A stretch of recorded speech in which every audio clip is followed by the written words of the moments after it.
शुरू करते हैं जस्टिस काजी फायज ईसा के टेन्योर से। इमरान खान के दौरे हुकूमत में और उसके बाद पीडीएम और उसके बाद जो 8 फरवरी के बाद का जो दौर आया, उसमें जुडिशरी का क्या किरदार था? जुडिशरी ने क्या किरदार अदा किया? बुखारी साहब, मैं ये समझता हूँ कि जब से पाकिस्तान बना है बहुत से जजेस आए जो मुतनाज़ा थे, लेकिन जो काजी साहब थे ऐसा कोई जज नहीं आया। ओके। और इतना ओपनली खेले हैं ये दोनों, एक ये और आपका जो इलेक्शन कमीशन है, इलेक्शन कमीशन ओपनली खेले हैं, सबके सामने खेले हैं, परवाह ही नहीं है।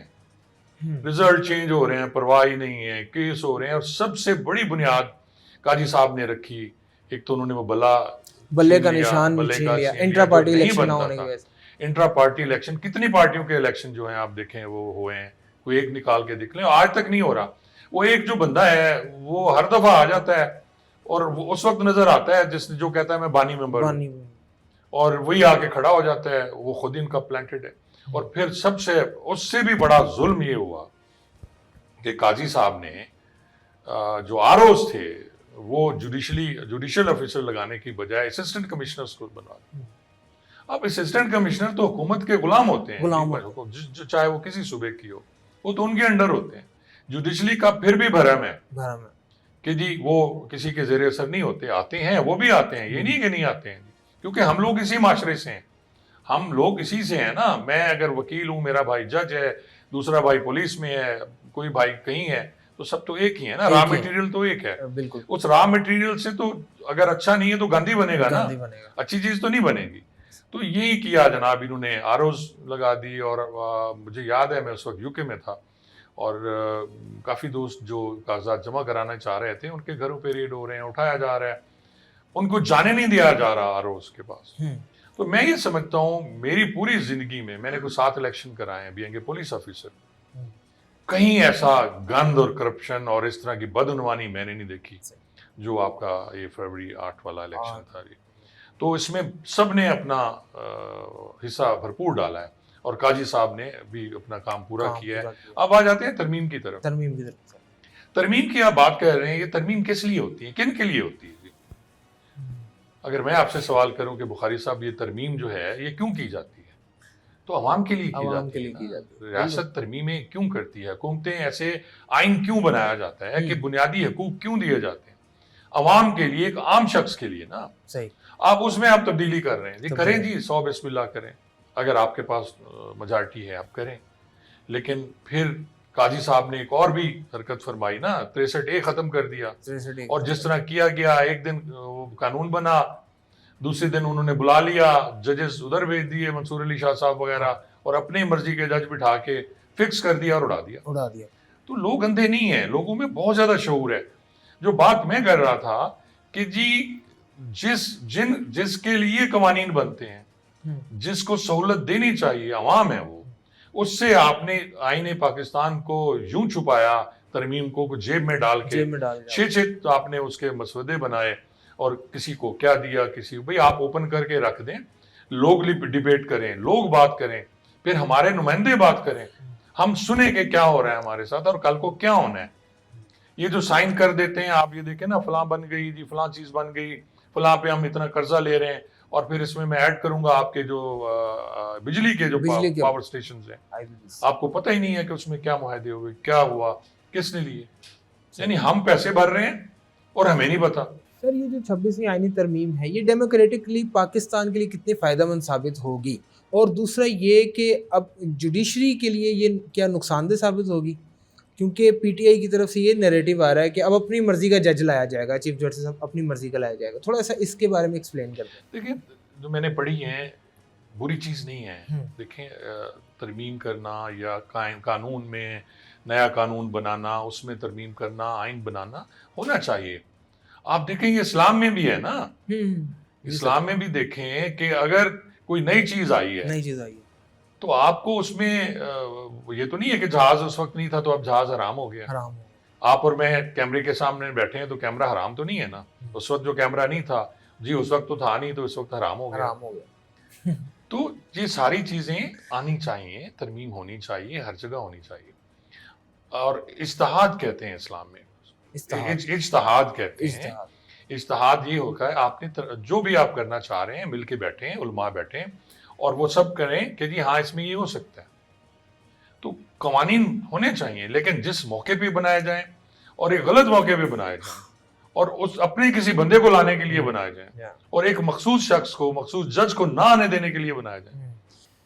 ये सर बड़ा अहम सवाल है मेरा कि लाहौर ग्रुप के साथ हुकूमतों को क्या मसला है? जस्टिस मंसूर अली शाह को चीफ जस्टिस नहीं बनाया, एक और जज थे उनको भी चीफ जस्टिस नहीं बनाया, लाहौर ग्रुप के साथ क्या इशू है?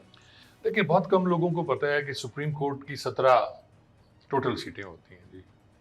17 में हर सूबे की 4 सीटें होती हैं। 4 सीटें होती हैं, यानी हर सूबे से 4 जज आएंगे और एक जज जो है वो होगा इस्लामाबाद से होगा। अब मेरे ख्याल 23 करने की कोशिश कर रहे हैं। अभी मैं आज देख रहा था कि जी नए उसमें जो बन रहे हैं उसमें 23 कर दिए जाएंगे। अच्छी बात है, करें जी। हुआ कुछ यूं कि जी जो जज बैठता है तासुब और सुबाइयत जो है कि जी मैं पंजाबी हूँ, मैं फलां हूँ, मैं ये हूँ, इसको फिर लेके आया जाता है। तो लाहौर ग्रुप ये है कि जी अपनी मर्जी के जब जज बुलाए जाते हैं सुप्रीम कोर्ट में, तो ये भी कहा गया कि शायद जो अभी बने हैं हमारे ऑनरेबल याया अफरीदी साहब, इनको नहीं बनाया गया था, इनको इग्नोर किया गया था और इनको लाए थे ये मंसूर अली शाह साहब। हाँ, मंसूर अली शाह साहब का नाम सबसे ज्यादा। तो ये जजेस जो अपनी मर्जी के और जिनसे ताल्लुकात हैं उनको ले जाना जाती है। तो जुडिशरी में भी ज़रूरत है ठीक होने की, लेकिन बात वहीं आ जाती है कि हम हैं तो पाकिस्तानी नजी अल्हम्दुलिल्लाह, और हर बंदे की कीमत है और कहीं ना कहीं वो बिकता है। सर बात करते हैं जस्टिस काजी फायज ईसा को इतना हेट क्यों मिलता है आवाम की तरफ से? वो क्रिस्टिस डोनट वाला भी एक किस्सा आपके सामने आया सोशल मीडिया के ऊपर। इससे पहले कभी भी किसी चीफ जस्टिस को इतना बैकलैश का सामना नहीं करना पड़ा। सुना था हमने चौधरी इफ्तिखार साहब के बारे में, और उसके बाद हमने जस्टिस काजी फायज ईसा को देखा है कि बैकलैश उनको बहुत ज़्यादा मिला है। तो इसकी क्या वजह आप समझते हैं? देखिए हमने एक बना लिया कि जनाब फलां जज हमारा है तो फलां जज हमारा नहीं।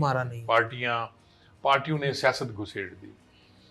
इसी तरह आप देखें कि अभी सुप्रीम बार के जो इलेक्शन हुए हैं कल, उसमें जो आसमा जहांगीर हैं उनका ग्रुप जीत गया। अब आसमा जहांगीर जमहूरियत पसंद थी, और अभी जो जिनके हाथ में है वो जो कुछ जमहूरियत के साथ कर रहे हैं, मेरे सीनियर हैं वो, मैं उनकी बड़ी रिस्पेक्ट करता हूँ जी, जो जज वकला साहबान हैं जो उसको लीड कर रहे हैं। दूसरा हामिद खान ग्रुप है। अब कल वो जीत गया, इसका मतलब नून लीग का जीत गया, और वजीर आजम पाकिस्तान उनको जनाब कर रहे हैं कि जनाब मुबारक दे रहे हैं। और आपका क्या काम है? वकला का सियासत में कोई काम नहीं, वकला कहाँ। और बार का जो आप देखें, सुप्रीम कोर्ट बार का जो प्रेसिडेंट है वो जुडिशल कमीशन जो है उसमें बैठता है। क्या काम? उसका क्या काम है? वो आपस में करते रहे। तो ये सारी चीजें मिलजुल के वही हो जाता है कि इनको सियासत में नहीं होना चाहिए, जजेस को भी सियासत में नहीं जाना चाहिए, लेकिन रिश्ते कर लिए उन्होंने कर लिए, आपस में रिश्तेदारियां हो गई। जज साहबान की जो बेटियां हैं वो पुलिस वालों के घर, पीएसपी जो क्लास है उनकी चली गई, उसकी उनकी चली गई, तो ये आपस में इनकी रिश्तेदारियां भी हो गई। और दूसरी बात जो आप हेट की बात कर रहे थे, वो कहा जाता है कि जज नहीं बोलते, जजों के फैसले बोलते हैं सर। यहाँ जज बोलना शुरू हो गया था, और जब आप बदतमीजी करोगे कोर्ट में खड़े हुए वकील के साथ, आप क्लाइंट के साथ, किसी के साथ, और खुद को समझोगे। एतजाज एहसन ने एक कमाल बात की थी, कल मैं उसका एक इंटरव्यू देख रहा था मंसूर अली खान के साथ, तो उन्होंने कहा जी जब भी कोई इक़्तिदार में आता है तो पहले 6 महीने तो वो इंसान रहता है, फिर आगे उन्होंने नहीं कहा, तो उसका मतलब वो फिरौन हो जाता है, वो फिर अपने आप से ऊपर किसी को समझता नहीं है। तो यही इन्होंने किया, हर बंदे से बदतमीजी, हर बंदे से, सीनियर लॉयर से बदतमीजी। कोर्ट में बैठ के आपको सुनना चाहिए। वकला असिस्ट कर रहे होते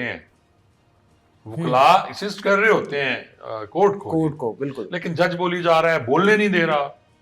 तो फिर वहाँ, और फिर लोगों के, आपको पता है कि जी जो कुछ उन्होंने किया अपने फैसले, और लोगों में बहुत ज़्यादा शऊर है अब। और फिर आपको पता है कि जी जो जमात है PTI, उनके जो लोग हैं सोशल मीडिया पे, वो डिजिटल दहशतगर्द हैं, तो वो ऐसे ही करते हैं। आपका ताल्लुक भी सर सोशल मीडिया से बड़ा गहरा ताल्लुक है, आपका अपना भी चैनल है। ये बताइए, जो लाइव स्ट्रीमिंग वाला एक चक्कर था काजी फायज ईसा का, इससे पाकिस्तान की जुडिशरी को फ़ायदा हुआ है या पाकिस्तान की जुडिशरी एक्सपोज हुई है? मेरे ख्याल में इसमें पाकिस्तान की जुडिशरी भी एक्सपोज हुई और वकला भी एक्सपोज हुए।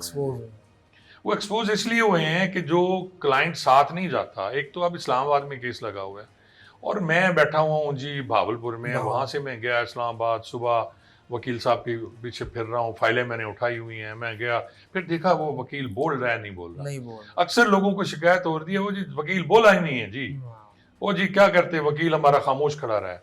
अब अच्छे वकील ज्यादा नहीं बोलते, टू दी पॉइंट बात होती है, जो आप कानून पे बात कर रहे हैं वो जज आपसे पूछ रहा है आपने बताना है, और आप ज्यादा बोल के जज को नैड करते हैं जी जो कोर्ट में बैठा हुआ है।